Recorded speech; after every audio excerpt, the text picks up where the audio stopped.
Hello guys, আশা করি আপনারা সবাই ভালো আছেন। আমিও আপনাদের দোয়ায় অনেক অনেক ভালো আছি। আমি আজকে নদীর ছোট ছোট চিংড়ি মাছ দিয়ে ঢেঁড়স রেসিপি তৈরি করতেছি। অবশ্যই সাথে থাকবেন। প্রথমেই আমি ঢেঁড়সগুলোকে ধুয়ে সাইজ করে কেটে নিয়েছি। এরপর পেঁয়াজ কেটে নিচ্ছি। এখন পেঁয়াজ কাটা শেষ।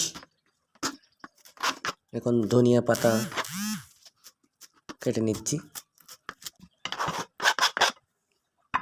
এখানে সব কিছু রেডি। এখন আমি রান্নায় চলে যাব।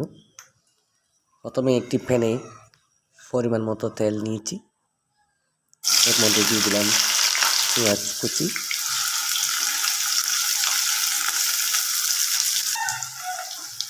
এখন দিয়ে দিলাম স্বাদ মতো লবণ।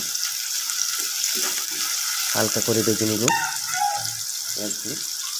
এরপর দেওয়া হয়েছে হাফ চামচ পরিমাণ লাল মরিচের গুঁড়া, হাফ চামচ পরিমাণ হলুদের গুঁড়া, হাফ চামচ পরিমাণ ধনিয়া গুঁড়া, হাফ চামচ পরিমাণ রাঁধুনি মাছের মশলা,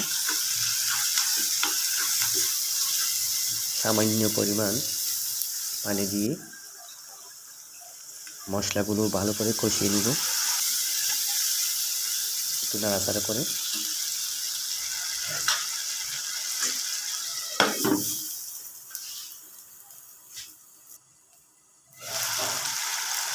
দেখতেই পাচ্ছেন মশলাগুলো কষানো হয়েছে। এর মধ্যে ছোটো ছোটো চিংড়িগুলো দিয়ে দিলাম।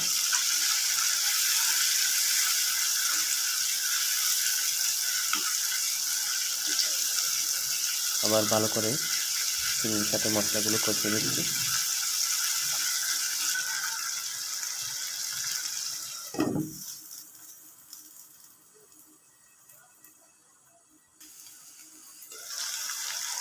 অবশ্যই অনেক স্বাদের হবে। ঢেঁড়স আমার খুব পছন্দের একটি খাবার।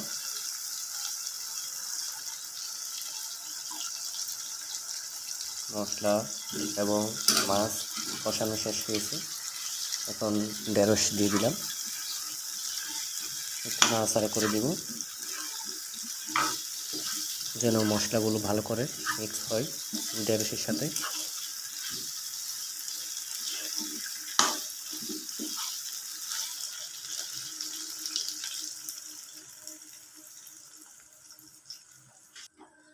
সামান্য পরিমাণ পানি দেওয়া হয়েছে।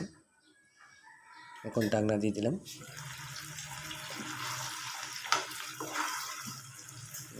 সিদ্ধ হয়ে উঠেছে, আপনারা দেখতেই পাচ্ছেন। আরও 2-1 মিনিট সিদ্ধ করে নেব।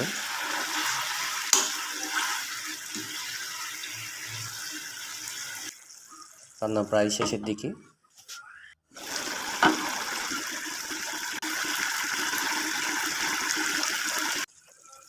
এখন দিয়ে দিলাম ধনিয়া পাতা।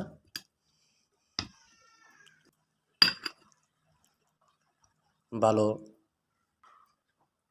সুঘ্রাণ বের হচ্ছে, অবশ্যই খেতে অনেক মজা হবে।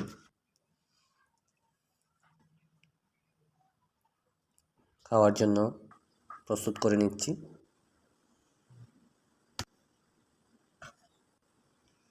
অনেক জুসি লাগতেছে,